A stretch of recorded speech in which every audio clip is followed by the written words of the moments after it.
ഇല്ലടാ ദീപു, ഇന്ന് ഞാൻ ഫുള്ള് ബിസിയാ. അതെന്താടാ നിനക്ക് ഇത്ര വലിയ തിരക്ക്? ഒരു മാച്ച് കളിച്ചിട്ട് പോവാടാ. ഒരു മാച്ച് പോലും കളിക്കാനുള്ള സമയമില്ല മോനെ.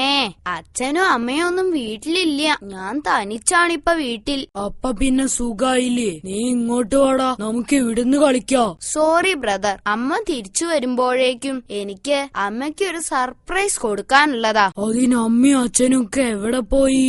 അച്ഛൻ എന്തോ ഒരു മീറ്റിംഗ് ഉണ്ടായിട്ട് ഹൈദരാബാദിൽ പോയതാ. അമ്മ ഒരു കല്യാണത്തിനും പോയി. നീ ഇപ്പൊ എന്ത് സർപ്രൈസാ കൊടുക്കാൻ പോകുന്നേ?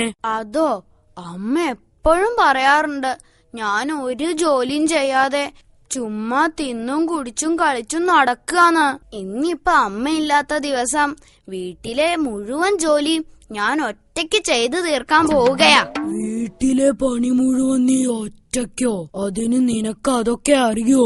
അറിയോന്നോ മോനെ, അടിച്ചു വാരലും തുടക്കലും ഒക്കെ കഴിഞ്ഞു. ഇനി അലക്കാൻ മാത്രമേ ഉള്ളൂ. അതിന് നിനക്ക് അലക്കാനൊക്കെ അറിയോ? മോനെ ദീപു, അഹങ്കാരം കൊണ്ട് പറയല്ലടാ, ഞാനൊരു സംഭവാണ്. നിനക്കൊരു സത്യം അറിയോ? ഇന്ന് ഉച്ചത്തേക്കുള്ള ഭക്ഷണം വരെ ഞാൻ ഒറ്റയ്ക്കാ ഉണ്ടാക്കിയത്. നീ ഒറ്റയ്ക്കോ? അപ്പൊ അമ്മ ചോറുണ്ടാക്കി വെക്കാതെയാ പോയത്?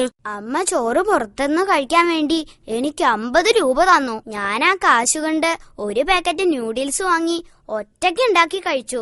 അതിന് നിനക്ക് ന്യൂഡിൽസ് ഉണ്ടാക്കാനൊക്കെ അറിയോ? മോനെ ദീപു, അതിന് ഇംഗ്ലീഷ് അറിഞ്ഞാ മതി. പാക്കറ്റിന്റെ പിറകിൽ അതെങ്ങനെ പാകം ചെയ്യാ എന്ന് ഇംഗ്ലീഷിൽ എഴുതിയിട്ടുണ്ടാവും.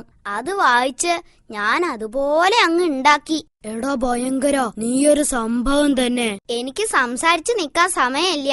അമ്മ വരുന്നതിന് മുമ്പ് അലക്കി തീർക്കാനുള്ളതാ. അപ്പൊ എല്ലാം പറഞ്ഞതുപോലെ ബൈ. 1/2 ബക്കറ്റ് വെള്ളത്തിൽ 1 മൂടി സോപ്പ് പൗഡർ ഇടുക. ഓ അങ്ങനെ. ടിൻഡു, ടിൻഡു, ഇവൻ ഇതെവിടെ പോയി? എന്താ ഒരു ശബ്ദം?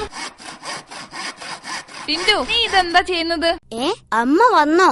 ഞാൻ അലക്കാൻ പോവുകയാമ്മേ. ഈ സോപ്പ് പൊടിയുടെ പാക്കറ്റിൽ എഴുതിയിട്ടുണ്ട് ഇത് 1/2 ബക്കറ്റ് വെള്ളത്തിലാ കലക്കേണ്ടതെന്ന്. അപ്പൊ ഞാൻ ഈ ബക്കറ്റ് മുറിച്ച് പകുതിയാക്കുകയാ. ഇതിപ്പൊ തീരും അമ്മേ.